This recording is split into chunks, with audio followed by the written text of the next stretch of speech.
আসসালামু আলাইকুম, কেমন আছেন সবাই? আশা করছি সবাই খুব ভালো আছেন। আলহামদুলিল্লাহ আমিও ভালো আছি।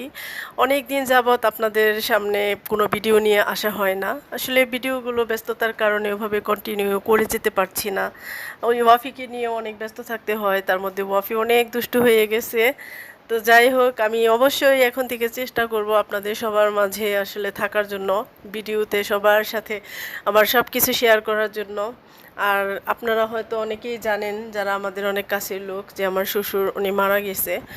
তো তার জন্য আর কি বাসায় মিলাদ পড়ানো হবে, সেই মিলাদের আয়োজন চলছে। আমার শ্বশুর নেই বলে আজকে আমার শাশুড়ি এখন এই যে মিলাদের যে রান্না হবে সেটা জন্য আগুন ধরিয়ে দিচ্ছে প্রথমেই সে। আর মিলাদ মাহফিল, তারপর হচ্ছে আজকে হচ্ছে 10ই মহরম, তো সেই উপলক্ষেও তো আমাদের বাড়িতে একটু আয়োজন করাই হয়। সেই উপলক্ষে আর কি সব কিছু করা। আর হচ্ছে এখানে সব কিছু রেডি করা হয়ে গেছে, আমাদের বাসায় সব মেহমানও চলে এসছে। সব মেহমানকেই আমি বলছি যে আপনাদের সবারকে একটু ভিডিওতে রাখি, কারণ কে কখন আসলে চলে যাব এই দুনিয়া ছেড়ে বলা যায় না। তো তার জন্য সবাইকে ভিডিওতে একটু রেখে দিলাম। তো অবশ্যই সামনে আরও ভিডিও নিয়ে আসার চেষ্টা করব। তো আজকের ভিডিওটা এত বেশি লম্বা করব না, অনেক ছোট একটা ভিডিও।